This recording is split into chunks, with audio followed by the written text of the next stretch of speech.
I'm sure you're getting flooded with lots of opportunities, some better than others. Do you remember some rather silly or memorable ones that came your way that for whatever reason didn't work out? Well, there was one-off fights. I think one with Royce Gracie. I think it was Bodog that offered me $500,000. And the reason I turned that down is because Royce Gracie is a badass. Yeah. He's one of the best MMA fighters of all time. And if I'm going to fight him, it better be a lot more than $500,000. Right. It better be like 5 million, So that was something I did not pursue. Another one was Bob Sapp. I was supposed to fight him over in Japan. I'm not sure if it was for K1 or who it was, but they were very interested. And, we talked about it. They wrote up a contract, but nothing ever transpired from it. So that was a one-off. I think they were going to give me $600,000 for that fight, and that wasn't enough for me to do a one-off. So it was I was in a situation where I just wanted to do something more long-term. In regards to the Bob Sapp fight, there's been rumor and innuendo over the years in that MMA community that a lot of those fights that Bob had over in Japan were maybe a little more theater, maybe a little more wrestling.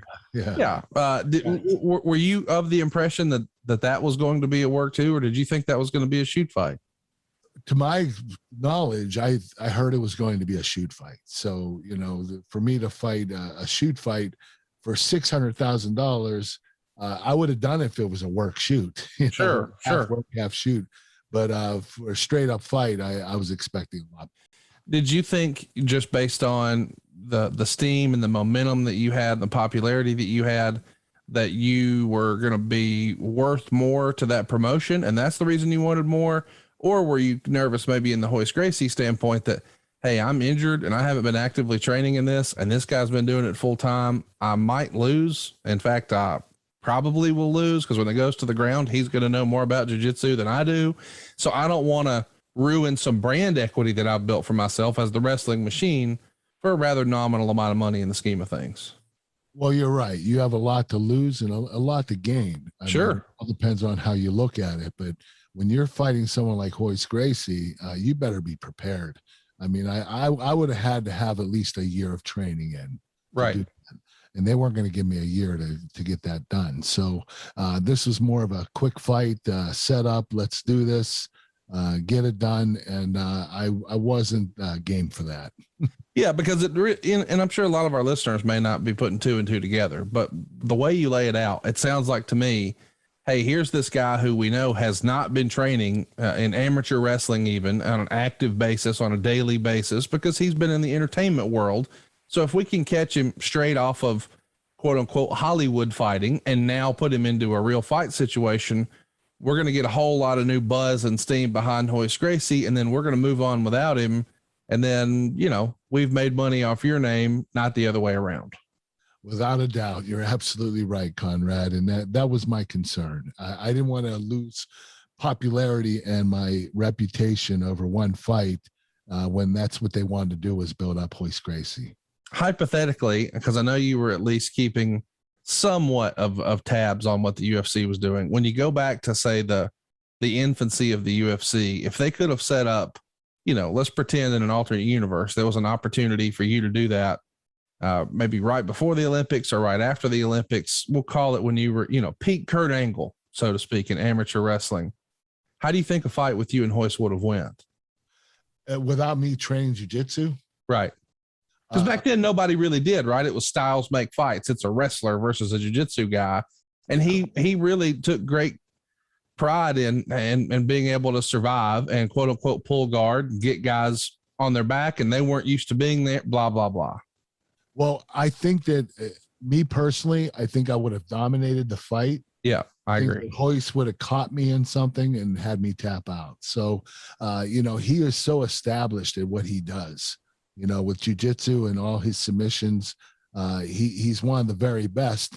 And to go in there untrained, not knowing what to expect, you're going to get caught. There's no doubt about it. I would have had to knock him out before he tapped me out. And I don't think that would have happened. As a reminder, because I know we've got a lot, mostly pro wrestling fans listening to this, and there is some crossover of MMA, but Royce Gracie is really the guy in Gracie Jiu-Jitsu in those early UFCs who probably introduced the world to what jiu-jitsu was. I mean, for years, people would sort of fantasize, what would happen if a boxer fought a wrestler? What would happen if a jiu-jitsu guy fought a boxer?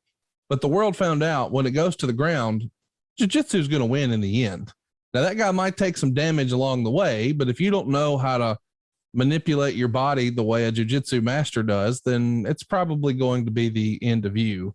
And everybody after that started to train in all disciplines. So it begs the question, later in life, once we knew what we found out about jiu-jitsu, did you ever dabble in that just in your free time or spare time, learning a few things? Yes, actually, when I took off, when I left WWE, I started training a little bit at the Pittsburgh Fight Club, and I did it for about 3 or 4 months. And I even when I signed with TNA, I was still doing the training, and I wanted to become more knowledgeable because I wanted to keep my options open to have a big MMA fight down the road. So I started training jiu-jitsu and stand-up fighting, boxing. Was learning all the trades so I could be well versed and well prepared if I ever did have a fight. But it never occurred, and I got lost into wrestling again. I love pro wrestling, and there was nothing that was going to keep me from it. When UFC offered me a deal when I left WWE, it was a really good deal. But I told Dana that I had to wrestle too, and he said there's no way you can wrestle and fight, and he's right. That was a stupid idea that I had in my head, that I could think that I could do both. I wouldn't have survived very long doing both, and but that's what I wanted, and Dana would not allow me to, so I had to turn down his offer. And just to add context to that, Dana wouldn't allow you to because he didn't want people to assume that the UFC was a work or fixed, because that rumor had been out there for the Japanese sort of counterpart, whether it was Pride or K1 or whatever. There were whispers that, well, the Yakuza's involved and all these other conspiracy theories. These aren't on the up and up legitimate fights. Dana didn't want any hint of that in the UFC, right? No, he didn't. He wanted to make sure that everybody knew it was legitimate. And he was going to make sure that would happen. And just to add context to that, Dana wouldn't allow you to because he didn't want people to assume that the UFC was a work or fixed, because that rumor had been out there for the Japanese sort of counterpart, whether it was Pride or K1 or whatever. There were whispers that, well, the Yakuza's involved and all these other conspiracy theories. These aren't on the up and up legitimate fights. Dana didn't want any hint of that in the UFC, right?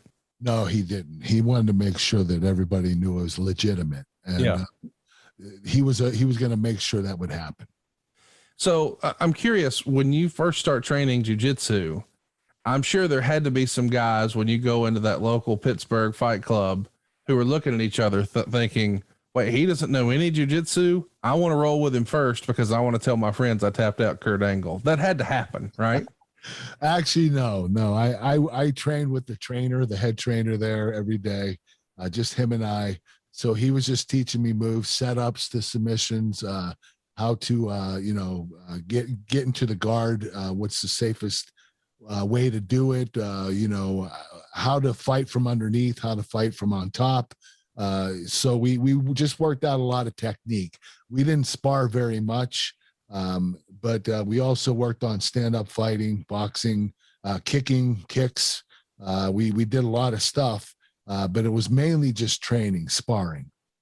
It's just fascinating to me when a guy like you, who has literally lived his entire life, whatever you do, don't find yourself in this position. And now all of a sudden in jiu-jitsu, it's like, oh no, that's fine. It's okay to start there. That's a weird thing, isn't it? Yeah. Being on your back is the weirdest thing in the world when you're an amateur wrestler, because that's the last place you want to be.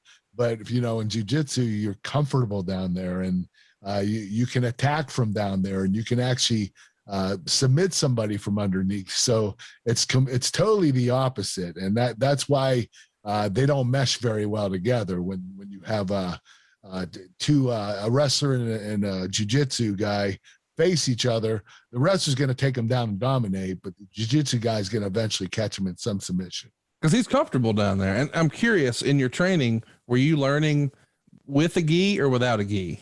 Without a gi.